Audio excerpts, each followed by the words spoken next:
الله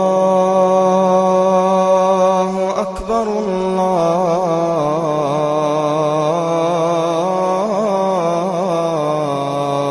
أكبر. Bueno, el concepto de la redención en el cristianismo es la base prácticamente fundamental de la creencia cristiana. La redención, no es más que el perdón absoluto de todos los pecados y de todas las desviaciones del ser humano a través de un sacrificio humano. Es decir, hay un sacrificio de un ser, se supone impoluto, y que ese sacrificio de ese ser limpia los pecados de toda la humanidad. Pero a la par de esto,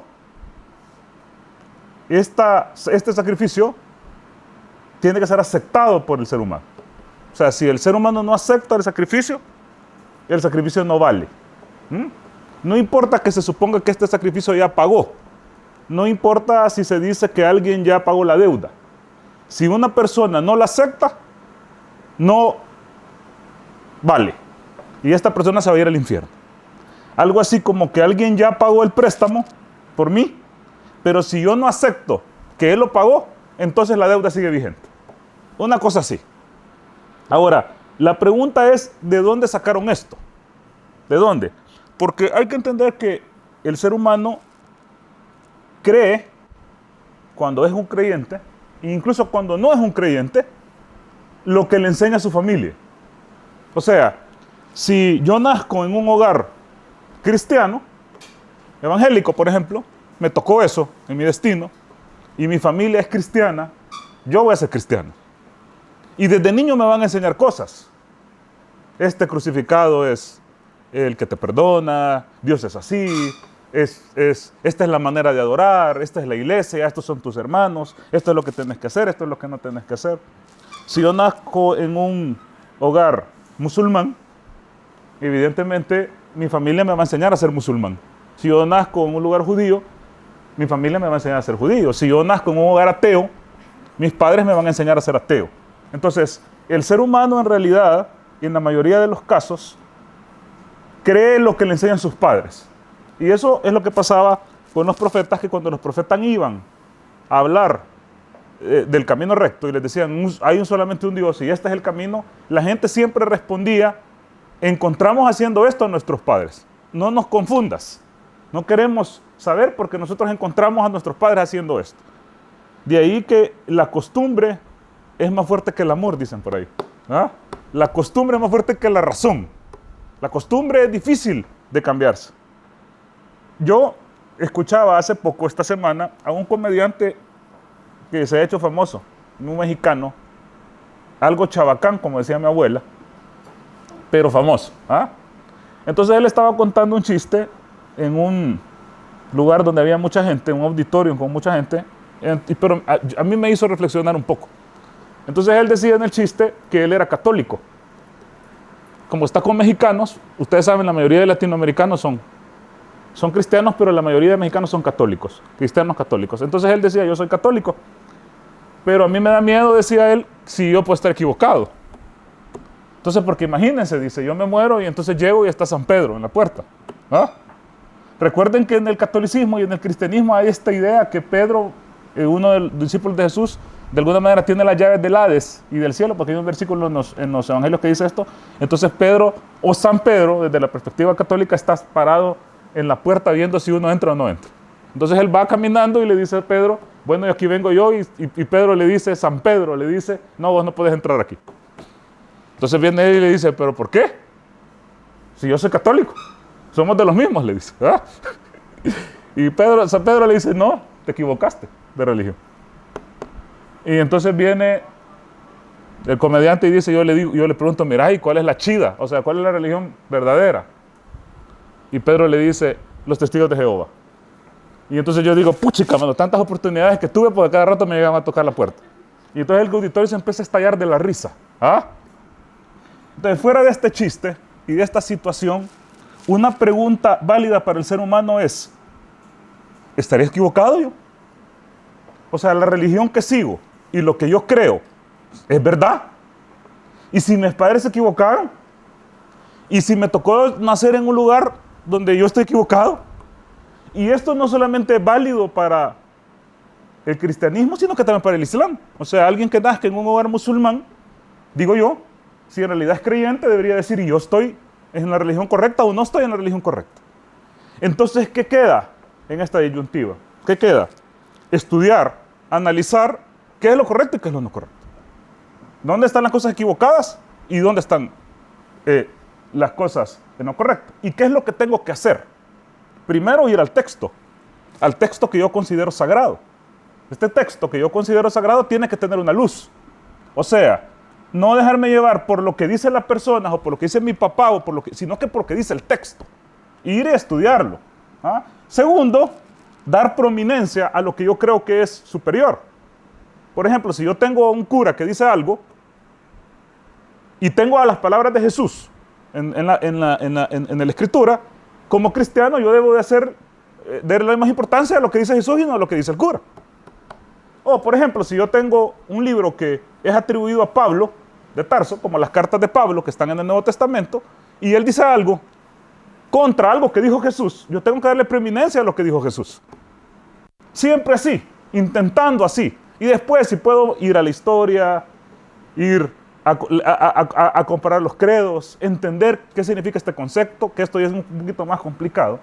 Pero cuestión que las personas ni siquiera se toman el tiempo o el interés de ir a ver qué es lo que dice el texto, o por qué lo dice, o cuál es el contexto, que significa lo que está alrededor del texto, por qué se dijo eso. Pero yo les decía que la redención, que es lo que yo quiero llegar, es un concepto cristiano que no se encuentra en las palabras de Jesús.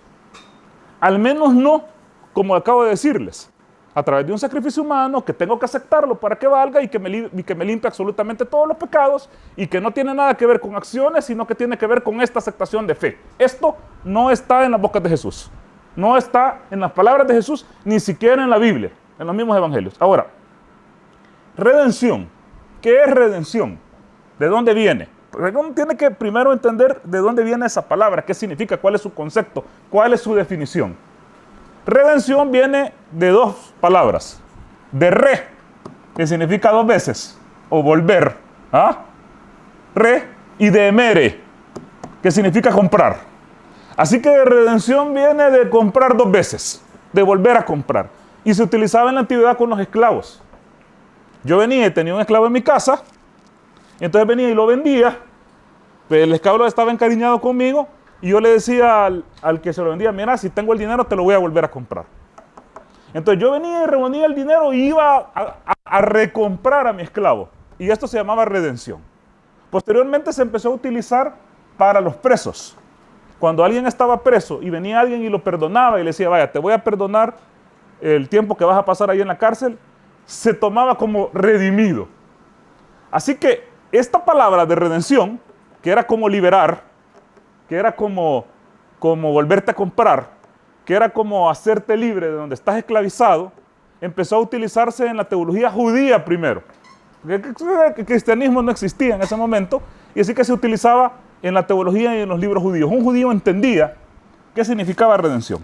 Ahora, el redentor por excelencia en el cristianismo es Jesús.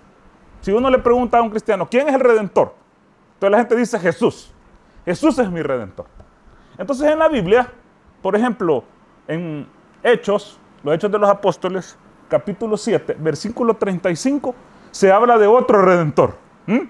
Otro redentor además de Jesús. ¿Podemos leerlo, pastor?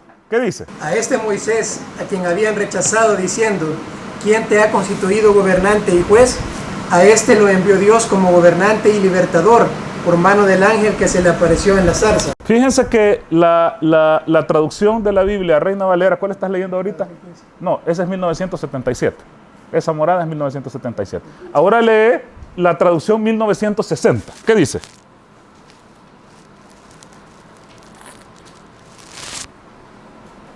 A este Moisés, a quien habían... Esta es la misma Reina Valera, la Biblia. Y cada cierto tiempo le van haciendo una revisión. ¿Qué dice 1960? A este Moisés, a quien habían rechazado diciendo, ¿quién te ha puesto por gobernante y juez? A este lo envió Dios como gobernante y libertador. Fíjense bien la palabra, libertador. ¿Ah? Hay una revisión en 1977 que la tenés ahí y dice libertador. Esta es la última revisión de la Reina Valera. Esto es también una Biblia cristiana hecha en el 2015. ¿Ah? Lee el mismo versículo en la Biblia. En esta Biblia de Reina Valera, ¿qué dice? Siempre 7:35 de los Hechos. Y ustedes pueden ir a buscarlo en su casa o en internet. No tienen que seguirme lo que yo digo. Hay que comprobarlo. Si en realidad es importante conocer de la fe. 7:35. A este mismo Moisés, al cual habían rechazado, diciendo: ¿quién te ha puesto por gobernante y juez? Dios le envió por gobernador y redentor. Ok. La 2015 de la Reina Valera dice redentor. 1977 y 1960 de la misma Biblia dice libertador. ¿Por qué?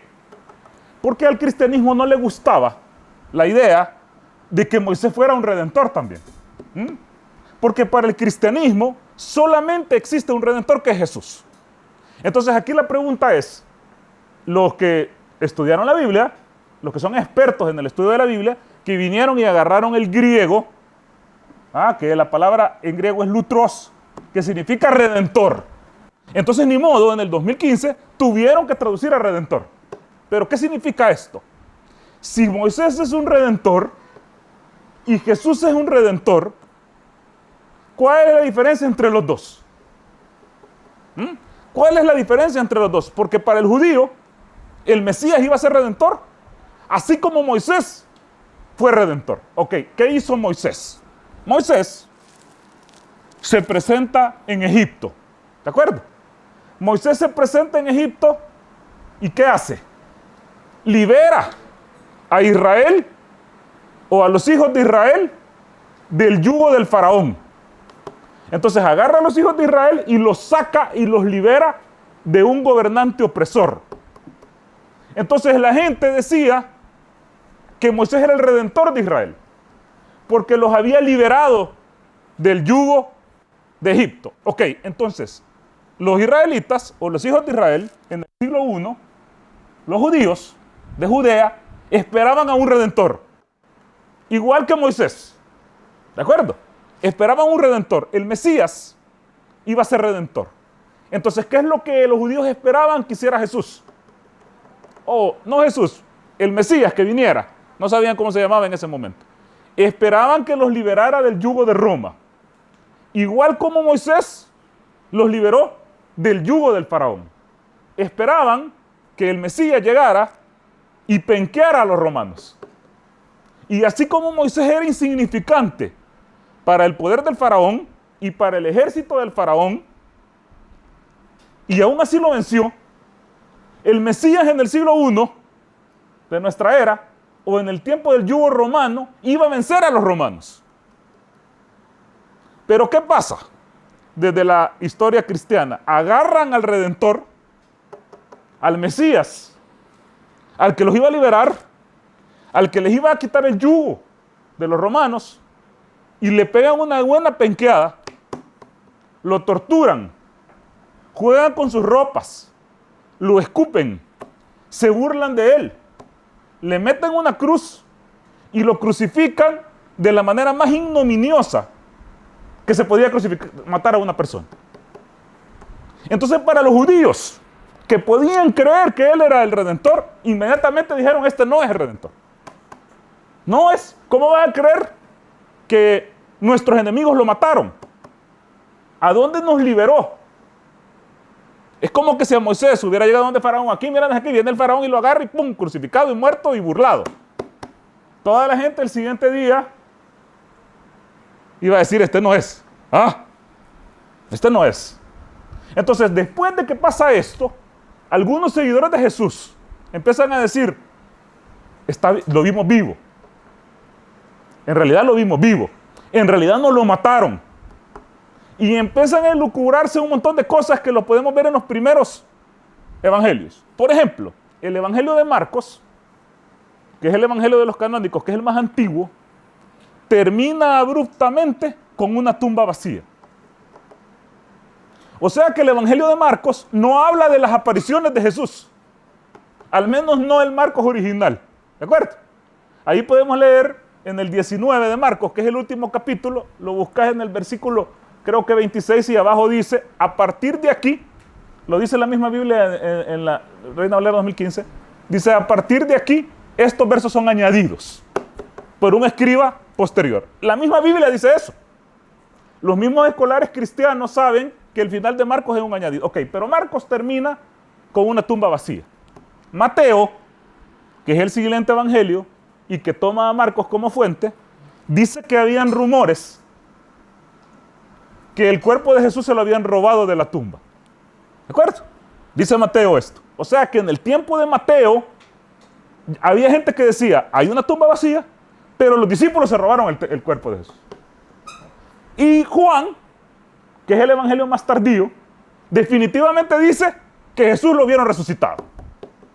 Va avanzando la teoría de Jesús a medida va pasando el tiempo. Y entonces esto empieza a generar un montón de teorías que por qué el Redentor, el liberador de Israel, murió. Entonces se lucubra en la teología cristiana esta situación de que alguien tenía que morir. Y alguien tenía que morir por los pecados de la humanidad. Y que era necesario un sacrificio.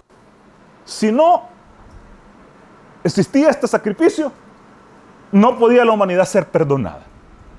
Y que así como se sacrificaban a los corderos para la expiación de los pecados en el judaísmo de la ley, era necesario que un ser humano muriera.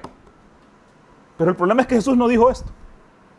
O sea, si nosotros escarbamos la Biblia en las palabras de Él, no lo que otras personas dicen de Él, sino que en las palabras de Él, cuando a Él le preguntan, ¿cómo heredo la vida eterna? O sea, cuando a Jesús le preguntan, ¿qué hago, maestro, para obtener la vida eterna? Por ejemplo, podemos leer Mateo 19, 16. A Jesús vienen y le preguntan, ¿qué hago para obtener la vida eterna? Alguien se le acerca y le dice, maestro, ¿qué hago? Entonces la respuesta de Jesús debería de ser, aceptarme como tu salvador personal. Yo voy a morir y mi sacrificio te va a salvar. La sangre que yo derrame va a salvarte y te va a limpiar, pero tenés que aceptarlo, porque si no lo aceptas, te vas a ir al infierno, aunque yo me haya muerto. Ok, ¿qué dice? ¿Qué le preguntan a Jesús en el 19-16 de Mateo? Aquí vino uno y le preguntó, maestro bueno, ¿qué cosa haré para tener la vida eterna? Le pregunta a alguien, ¿qué hago para obtener la vida eterna? Maestro bueno, ¿qué contesta Jesús? Y él le dijo, ¿por qué me llamas bueno? Si bueno solo hay uno, Dios. Pero si quieres entrar en la vida eterna, guarda los mandamientos. Si quieres entrar en la vida eterna, guarda los mandamientos. O sea, una cosa sencilla. ¿Quieres entrar a la vida eterna? ¿Quieres ser salvo? Guarda los mandamientos. Entonces el hombre le pregunta, ¿cuáles mandamientos? ¿Verdad? ¿Qué le dice Jesús? Jesús le respondió, no cometerás homicidio, no cometerás adulterio, no robarás, no dirás falso testimonio, honra a tu padre y a tu madre y amarás a tu prójimo como a ti mismo. Ok, ¿dónde está la sangre de Cristo aquí?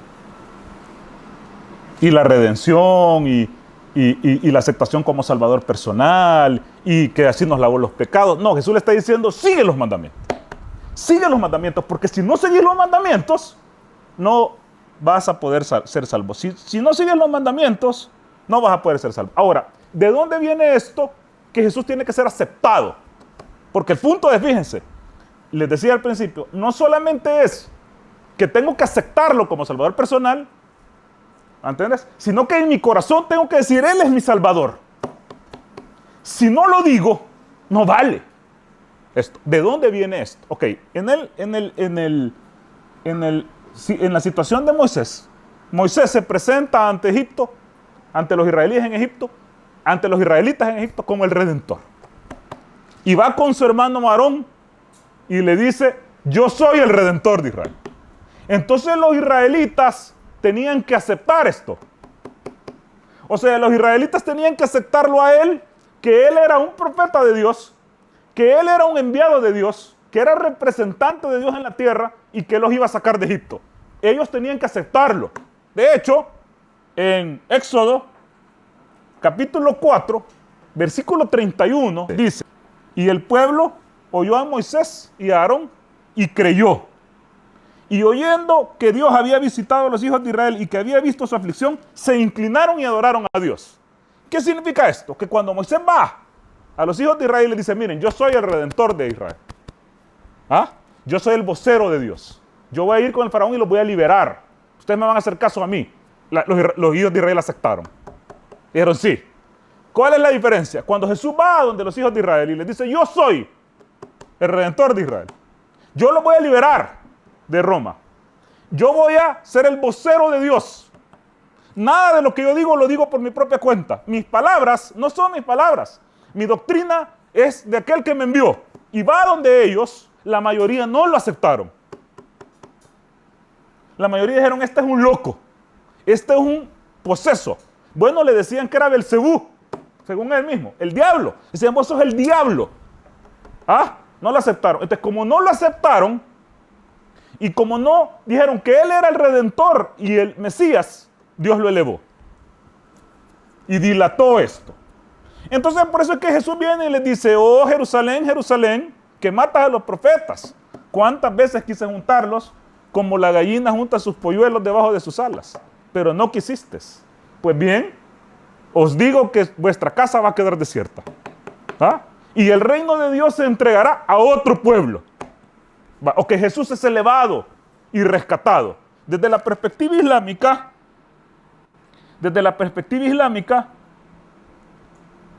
Jesús no es crucificado. Desde la perspectiva islámica, Jesús no lo humillan. Desde la perspectiva islámica, a Jesús no le pegan esa cachimbeada de película, sino que es elevado. Él pide y clama, Dios le escucha y es elevado. Y esa era de reino, o el reino de Dios en la tierra, va a venir después, en la segunda venida.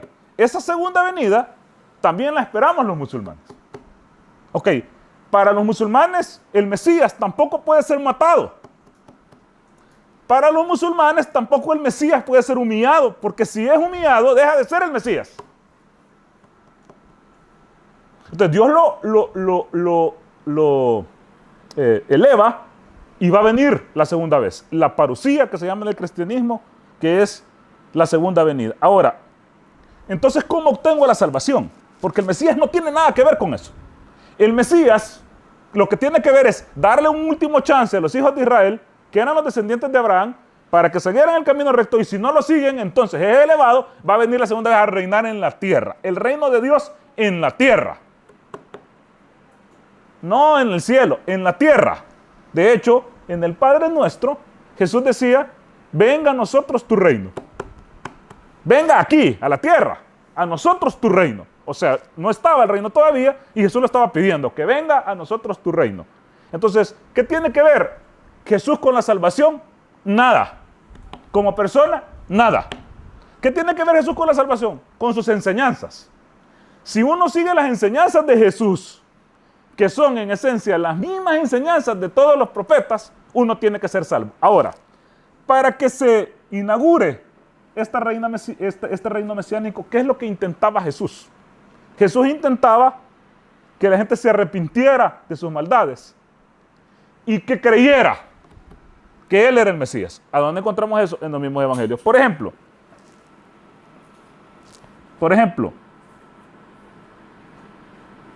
en Mateo 4:17 dice, desde entonces Jesús empezó a predicar,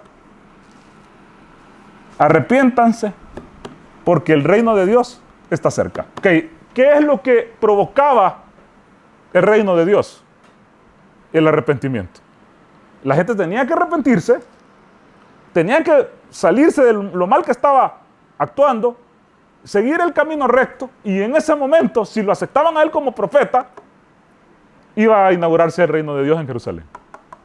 Pero como no se arrepintieron y no lo aceptaron a él como ni Mesías ni profeta, no se inauguró el reino de Dios en Israel. En Segunda de Crónicas, que eso es el Antiguo Testamento, capítulo 30, versículo 9, dice lo siguiente: el Señor tu Dios es compasivo y misericordioso. El Señor tu Dios es compasivo y misericordioso. Si ustedes se vuelven a Él, jamás Él los va a abandonar. Y también dice en Segunda de Crónicas 7:14. Si mi pueblo, que lleva mi nombre, se humilla y ora, y me busca, y abandona su mala conducta, yo lo escucharé desde el cielo, perdonaré sus pecados y restauraré la tierra. Ok, Jesús viene en el año 1 de nuestra era, o sea, hace aproximadamente 2020 años. Hay un error ahí como de 6 años, pero para que hablemos en números redondos. Pero antes de Jesús habían pasado milenios. O sea, entre Jesús y Abraham habían como 2000 años. ¿Ah? Y habían muchos años antes de Abraham. ¿Cómo hacía la gente sin sangre de Cristo? Y sin redenciones en la cruz. Si Jesús se supone que viene y lava los pecados en el año 1 de nuestra era, ¿cómo hacía la gente? Bueno, la gente se arrepentía, como les estoy leyendo, y la gente se volvía a Dios. Y la gente abandonaba la mala conducta. Si la gente se volvía, seguía los mandamientos de Dios y abandonaba la mala conducta, iba recto. Entonces la gente viene y dice, sí, pero es que ese era en el tiempo antes de Jesús. En el tiempo antes de Jesús era así como usted dice, yo estoy de acuerdo. Uno tenía que seguir los mandamientos, abandonar la mala conducta, portarse bien con los padres, decir la verdad, no robar, no matar, no adulterar. Está bien, pero a partir de Jesús, ya no. A partir de Jesús, Él murió en la cruz por mis pecados y yo soy salvo. ¿De dónde sacan eso? ¿Ah? O sea, yo entiendo que lo dice un pastor o que lo dice un sacerdote, yo entiendo eso. Pero ¿dónde lo dice Jesús? En Lucas 10:25, por ejemplo, hay otra persona que se le acerca a Jesús y le dice lo mismo. Porque yo entiendo que la gente estaba preocupada. ¿Cómo me salvo? ¿Cómo deberíamos de estar preocupados nosotros? Como ese comediante dice, yo creo que no está preocupado, pero él dice, yo estoy preocupado si me equivoco. Entonces iba la gente y le preguntaba a los profetas, mira, ¿qué hago para salvarme? Entonces, si Jesús era el último de hacer obras y de arrepentirse y de abandonar la mala conducta, y de ahí para allá viene la fiesta de la gracia, ojalá, qué chivo, no hacer nada, ¿ah? Y ya estuvo. Él tendría que explicar eso. O sea, él te dice, va, miren niños, se acabó andar portándose bien, se acabó el arrepentirse, se acabó las buenas obras, se acabó la ley y ahora aquí viene la fiesta. ¿Ah? Acéptenme y son salvos. Y hay unos que son increíblemente extremistas porque dicen, si confesares con tu boca que Jesús es el Señor y que Dios le levantará de los muertos, será salvo él y su casa. Solamente así. Entonces, ¿quién quiere confesar que Jesús es el Señor y que Dios le levantó de los muertos? Levante la mano. Y va a ser salvo usted en su casa. 3 por 1. 4. ¿Por qué Jesús no dijo eso? No dijo eso. ¿Qué dijo Jesús? 10:25, léelo duro. Y he aquí un intérprete de la ley se levantó y le dijo para probarle, Maestro, ¿haciendo qué cosa heredaré la vida eterna? Miren, yo sé que esto lo hemos visto varias veces, pero es importante. Llega un intérprete de la ley. ¿Ah? O sea, un tipo, en aquel tiempo, fumado, ¿va? Y le pregunta, ¿qué hago para tener la vida eterna? ¿Qué tenía que contestar Jesús desde la perspectiva cristiana? ¿Ah? ¿Cómo? Confiesa que yo soy el Señor y sos salvo, pues. ¿Qué contestó? Y él le dijo, ¿qué está escrito en la ley? Jesús le dice, ¿qué está escrito en la ley? Ajá. ¿Cómo lees? ¿Cómo lo lees? Ajá. Aquel respondiendo le dijo, amarás al Señor tu Dios con todo tu corazón y con toda tu alma y con todas tus fuerzas y con toda tu mente y a tu prójimo como a ti mismo. Y le dijo Jesús, bien has respondido, haz esto y vivirás. Ok, haz esto y vivirás. Haz esto y obtendrás la vida eterna. ¿Ah? ¿Qué tenía que decirle? No. Eso era antes. ¿Ah? Ese era antiguo pacto. Eso era antes que me den. ¿Ah? Ya me van a dar. Espérate. Y aquí unos días me van a agarrar, me van a matar en la cruz. Y tenés que aceptarme como tu salvador personal y vas a ser salvo. ¿Dónde? ¿Ah? ¿Dónde estarás ahí, Cristo, aquí? Ese cuando yo estaba más chiquito, yo les decía, porque a mí me intentaban cristianizar en el colegio, les decía, mire, yo este versículo, que me entierren con él. Y que cuando Dios me pregunte allá en el juicio final que por qué no acepté a Jesús como mi salvador personal, le voy a sacar ese versículo. Dice, mire, ¿qué dice esto? No, pero es que en Gálatas, pues sí, pero Gálatas es de Pablo. Yo estoy aquí hablando que Jesús dijo. Y si está equivocado, reclamarle a él porque él nos confundió. Punto. La salvación y la redención es algo personal. No tiene que ver con Jesús, ni con Mohammed, ni con Abraham. La pasada con él. Tiene que ver con nosotros mismos. Jesús lo dibuja bien en la parábola de los dos caminos. Y Jesús dice textualmente, entrad por la puerta estrecha, porque amplio es el camino y amplia es la puerta que lleva a la perdición, y muchos la siguen. Mas si querés ser salvos, id al camino angosto, id por ahí y entrad por la puerta estrecha, porque angosta es la puerta y sinuoso el camino que lleva a la salvación, y pocos son los que lo siguen. ¿Qué significa? El camino ancho es confesar con tu boca que Jesús es el Señor y ya automáticamente te vas directo, VIP para el cielo con todo y tu casa. Bueno, la Iglesia Católica en la Edad Media vendía terrenos en el cielo. Y no lo estoy inventando, o sea, llegaban con el croquis y les decían, mire aquí, mire a dónde quiere estar, y la gente compraba los terrenos allá. Y no estoy bromeando. Entonces, después ya no, es que van a venir a reinar aquí gratis. Solo tienen que confesar con su boca. ¿Quién quiere ser salvo? Y la gente levanta la mano y dice, es el camino ancho. Ok, ¿cuál es el camino angosto? ¿Cuál es el camino difícil, el camino complicado, el camino sinuoso, el camino que son pocos los que lo hayan? Seguir, portarse bien, abandonar la mala conducta, ayudar al necesitado, dar de comer al hambriento, vestir al desnudo. Ser bueno con los padres, ser bueno con los hijos, ser responsable, no estafar, no engañar. O sea, eso es el camino estrecho, el camino difícil. Porque si Jesús le dice, ama a tu prójimo como a ti mismo. Como a ti mismo. Imagínense, ama a tu prójimo como a ti mismo. ¿Qué significa eso? ¿Cómo es amar a uno, al otro como a mí, como me amo yo? ¿Cómo le puedo engañar? ¿Cómo le puedo robar? ¿Cómo le puedo estafar? ¿Cómo le puedo matar? ¿Cómo le puedo entorpecer su vida? ¿Cómo le puedo llevar al vicio? ¿Cómo si lo amo como me amo a mí mismo? No es fácil. Y ama a Dios sobre todas las cosas. ¿Qué significa? No le pongas a la par otros dioses. No adores a otros seres a la par de Él. Porque si adoras a otros seres a la par de Él, ¿cómo podrás amarlo? Si el primer mandamiento dice no te pongas a nadie a la par de Dios. Ahora, ¿qué dice el Corán? ¿Qué dice el Sagrado Corán sobre la salvación? Está en sintonía con Jesús. Y también está en sintonía con Moisés. Y con lo único que no está en sintonía es con Pablo. Y con los curas. Y con los pastores. Con esos no. Pero con Jesús sí. ¿Qué dice el Sagrado Corán? Por ejemplo, en el capítulo 4, o la sura 4, versículo 110, dice lo siguiente. Quien obra mal, o sea injusto consigo mismo, pero aún así pida perdón a Dios, se enmiende, encontrará que Dios es perdonador y misericordioso. Porque la gente viene y dice, ¿qué hago si peco? ¿Qué hago? Usted está diciendo que hay que hacer aquí, pero ¿y si peco? ¿Qué hago? ¿Hago reconciliación? ¿Vuelvo a aceptar a Cristo? No sé qué. No.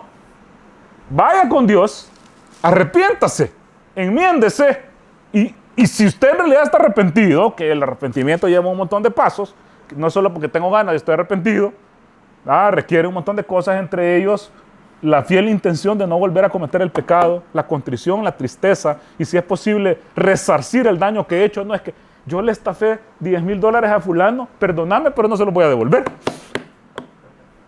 Si yo le estafé $10,000 a alguien y que te tengo que devolver los $10,000. De hecho, el Antiguo Testamento dice y un sexto más todavía de lo que le quitaste. Eso es el arrepentimiento. Pues no, estoy arrepentido, Dios mío, le quité $20,000, ahí los tengo en el banco, perdona. Eso no sirve si no se los devuelvo. Entonces vengo yo y me arrepiento. resarzo el daño y empiezo a portarme bien. También dice, oh pueblo mío, Sagrado Corán, pidan perdón a su Señor y arrepiéntanse. Como decía Jesús y como decía Juan el Bautista, arrepiéntanse porque el reino de Dios está cerca, arrepiéntanse. El arrepentimiento era, ya no voy a volver a hacer esto, de verdad, no arrepentimiento cada semana. Arrepentimiento, me voy a arrepentir ahorita, aquí donde en el tabernáculo hacemos arrepentimiento los sábados. Entonces yo ya sé que el sábado voy y después empiezo desde el domingo para allá en Zumba y el sábado me vuelvo a hacer arrepentir. No sirve eso. Ese no es arrepentimiento. ¿No? Tiene que ser algo sincero. Y dice, pidan perdón a Dios y entonces Él les enviará lluvias benditas, aumentará su fortaleza y multiplicará su poderío. ¿Ah? No den la espalda como los criminales. Fíjense bien, ¿querés que te vaya bien? Porque esto de las lluvias y todo esto, el poder significa abundancia. ¿Querés? Y te arrepentite del mal. Arrepentite y seguir tu camino. Entonces Dios te va a perdonar si es porque Él es misericordioso y compasivo. Y también dice el Corán, Allah dice en la sura o el capítulo 20, versículo 82, dice, yo soy el perdonador. Dios, yo soy el perdonador con quienes se arrepienten, creen, obran rectamente y se encaminan por el camino recto. Dios está con ellos, no está con los que llaman a Jesús Señor. Fíjense que Pablo dice, lo acabamos de ver, si confesares con tu boca que Jesús es el Señor. Fíjense esto, Pablo dice, si confesares con tu boca que Jesús es el Señor y que Dios, si confesares con tu boca, o sea, ni siquiera no importa el interior, si confesares con tu boca que Jesús es el Señor y creyeras que Dios le levantó de los muertos, sos salvo. Y viene Jesús, antes de que supuestamente Pablo apareciera en la película, dice en Mateo 7:21, no todo el que me diga Señor, Señor será salvo. Pablo dice, si confesares que tu boca que Jesús es el Señor será salvo. Jesús dice, no, el que me diga Señor va a ser salvo. Fíjense que tienen a dos hombres contradiciéndose. No, pero Pablo dice que Jesús es el Señor. Jesús dice, no, es que aunque me digan Señor no van a ser salvos. Sino solo, Mateo 7:21, el que haga la voluntad del Padre que está en los cielos. Solo el que haga la voluntad del Padre que está en los cielos. En aquel día, hablando del juicio final, y esto es una profecía bien interesante para mí, se va a acercar gente y me va a decir, pero Señor, yo iba a la iglesia X, allá en Apopa, y sacábamos espíritus, y profetizábamos en tu nombre, y hacíamos milagros. Y yo les declararé, Jesús dice eso, apartados de mí, hacedores de maldad, no los conozco. O otras, 2015, nunca os conocí, no los conozco. ¿Qué significa no los conozco? ¿Qué significa? Que Jesús les diga, yo no los conozco, hacedores de maldad. Pero la señora de Apopa dice, pero Señor, o sea, no se ve que es una mujer, sino que es una mujer que cree que eso era cierto. Pero Señor, hacíamos los tamales para la iglesia. Y hacíamos limpieza ahí, y hacíamos milagros, y bailábamos, y danzábamos, y hablábamos lenguas. Y Jesús les dice, hacedores de maldad. ¿Por qué? Y no os conozco. Yo le decía a un pastor, miren, Dios puede mandar al carajo a cualquiera. Dios puede decirle a alguien, apartados de mí. Pero no le va a decir que no los conoce. Porque Dios conoce todo. Hasta la última esquina recóndita del alma, Dios la conoce. Pero Jesús les dice, no los conozco porque no los conoce, hombre. No los conoce, no saben qué son. Yo qué sé que sos vos. Pero si tú se me apareciste. Si no te conozco, papito, quítate de aquí. Hacedor de maldad. ¿Por qué? Porque lo divinizaron. Lo hicieron Dios. Porque cambiaron sus palabras. Y empezaron a decir que había salvaciones gratuitas, cuando Él no enseñó eso. Hay una parte, creo que Lucas 6, que dice, ¿por qué me llaman Señor, Señor y no hacen lo que yo les digo? Otra vez, eso, ¿por qué me llaman Señor y no hacen lo que yo les digo? El que oye y no hace mis palabras es como el hombre que construye una casa sobre la arena. Viene la lluvia y la destruye. Ahí lo tenés. ¿Qué dice? Léelo. ¿Por qué me llamáis Señor, Señor, y no hacéis lo que yo digo? Todo aquel que viene a mí y oye mis palabras y las hace, os indicaré a quién es semejante. Semejante es al hombre que al edificar una casa, cavó y ahondó y puso el fundamento sobre la roca. Y cuando vino una inundación, el río dio con ímpetu contra aquella casa, pero no la pudo mover, porque estaba fundada sobre la roca. Mas el que oyó y no hizo, semejante es al hombre que edificó su casa sobre tierra, sin fundamento, contra la cual el río dio con ímpetu, y luego cayó, y fue grande la ruina de aquella casa. Ok, ¿por qué me llamas Señor, Señor y no hacen lo que yo les digo? O sea, a Jesús le valía que le dijeran Señor.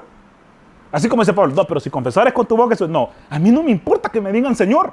A mí lo que me importa es que hagan lo que yo les digo. ¿Y qué es lo que él les decía? Sigan la voluntad del Padre. ¿Ah? Sigan los mandamientos. Y eso es lo que él enseñaba.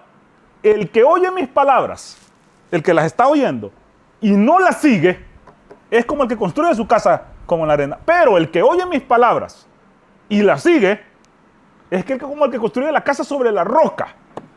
¿Ah? La base fundamental está en seguir las palabras. Y según el mismo Jesús, nada de lo que decía él, Juan 5:30, era por su propia cuenta. Nada de lo que digo es por mi propia cuenta.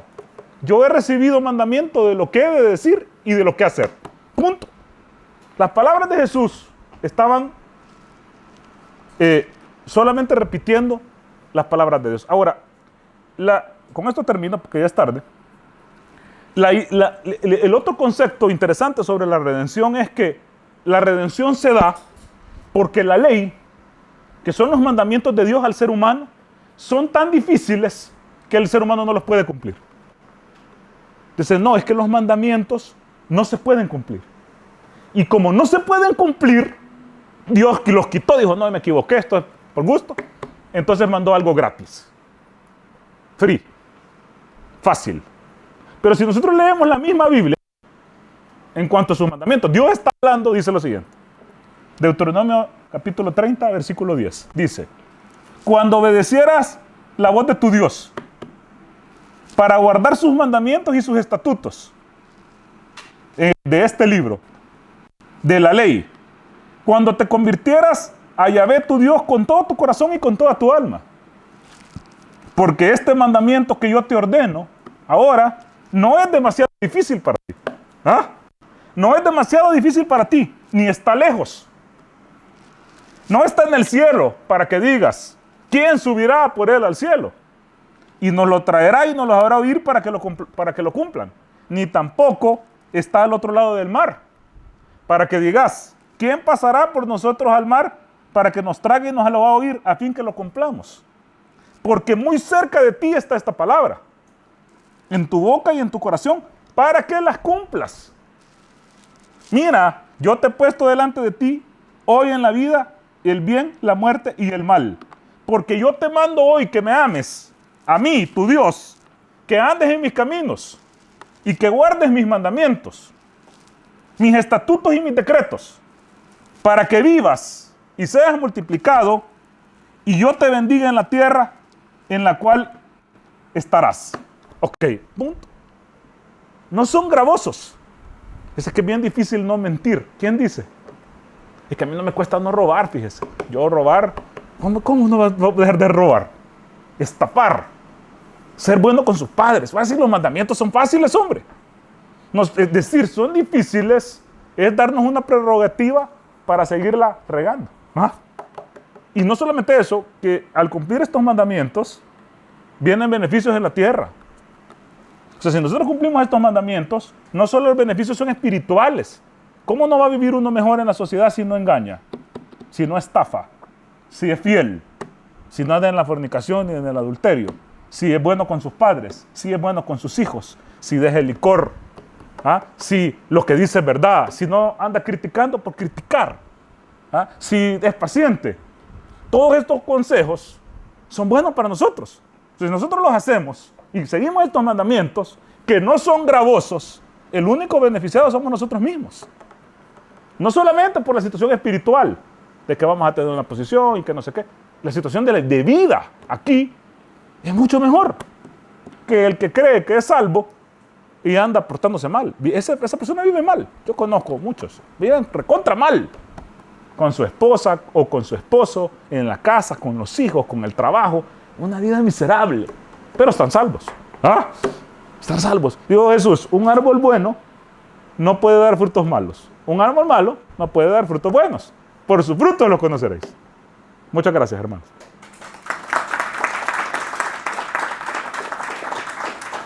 الله أكبر الله